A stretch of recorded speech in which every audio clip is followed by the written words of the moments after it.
Yes, my dad and I co-own Elkhorn Peak Cellars. It's great to be part of the family business, yes. Yeah, it's a lot of work.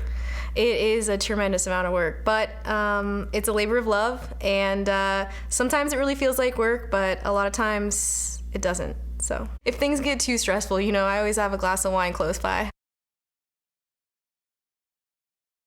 A micro winery, by Napa County definitions, is any winery that produces less than 5,000 gallons of wine annually, which translates to, I think, around 3,000 cases of wine. Very limited tastings by appointment, no marketing events, no food service. The objective and goal is just to give these small mom and pops room to participate in the direct-to-consumer market.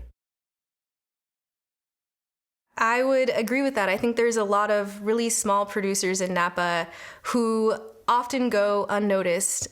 We don't have the marketing dollars or just the market pull to get any sort of attention out there. So yeah, there's an underground world of small producers in the Napa Valley who are just selling a little bit of wine, mostly word of mouth, to get by. And we're excited. We think the micro winery is going to allow some of these small guys to sort of come above ground. Well, for us specifically, we are growers and we make our wine at a custom crush facility. And that dynamic until now has foreclosed us from the ability to host guests on site. So now we have an avenue to obtain a use permit through Napa County and welcome guests on site. We will be able to offer palate cleansers, so crackers. I think that you can also apply to offer maybe like packaged goods. So anything prepared and sealed off-site can come on-site. It's very specific, and I learned quite a bit in this journey to get a new ordinance established in Napa that there's no easy way to do anything, especially anything in the confines of legal terms. It took us 4 years to get the micro winery ordinance established in Napa County. And really, aside from offering these mom and pops the ability to do direct to consumer on their sites, it offers everyone a streamlined application process. So you mentioned how long it takes to get permits in Napa County. Nothing happens quick in Napa County.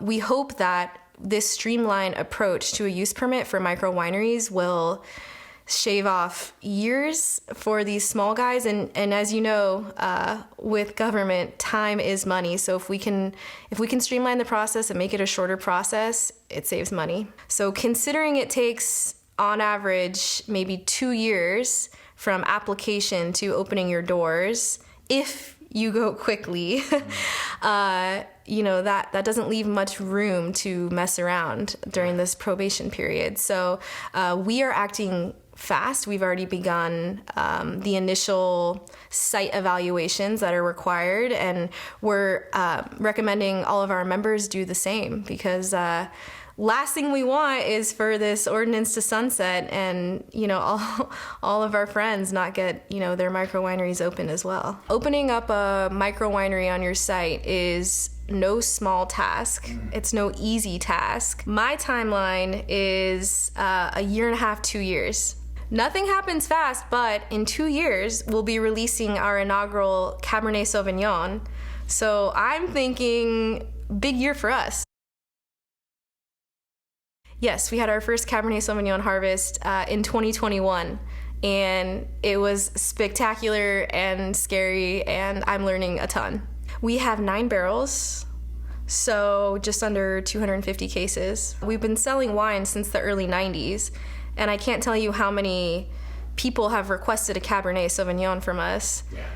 You just can't really be in Napa Valley and not offer a Cabernet Sauvignon. Plus, we're in the grape selling business as well. And I don't need to tell you, Ray, about the dollar that Cabernet Sauvignon fetches versus Pinot Noir. There's really no money in Pinot Noir. We just like drinking it. So. We planted our vineyards in 1983. Our first harvest was 1987, and our first commercial vintage was 1991. It was a Chardonnay, and our first Pinot Noir vintage was in 1992. The Pet-Nat definitely was my idea. I got this idea that I wanted to make some sparkling wine, and so I found some grapes with a friend of mine, and we made 100 bottles our first year, and my dad tried it, and he said, "This isn't bad." That was his beaming compliment. And then I said, "Okay, great. Well, can I make some for the label?" And he said, "If you can find grapes, go for it." Wow. So the second year I made Pet-Nat, that was in 2019. A girlfriend of mine grows Chardonnay in Carneros, and that was a big year. She had a surplus. So we made a deal that I would make some sparkling wine from her Chardonnay, and my payment would be bonded cases I could sell at my label, and she would sell the rest under her label. Wow. So first year we released, I think, 25 cases through our email list, and it sold out in 30 days. Wow. Then Dad changed his tune, and he said, "Okay, let's make some Pet-Nat of Pinot Noir." And I said, "Finally!" So I got to it, and the 2020 was our first vintage of sparkling Pinot Noir. And we released 50 cases, and it sold out. And now he's over here bugging me to up production of our sparkling wine. So it's really changed. Our website is elkhornpeak.com, and we're also on Instagram and Facebook at Elkhorn Peak. We have a YouTube channel with some really great content of my dad walking people through the vineyard. And we'd love to hear from you.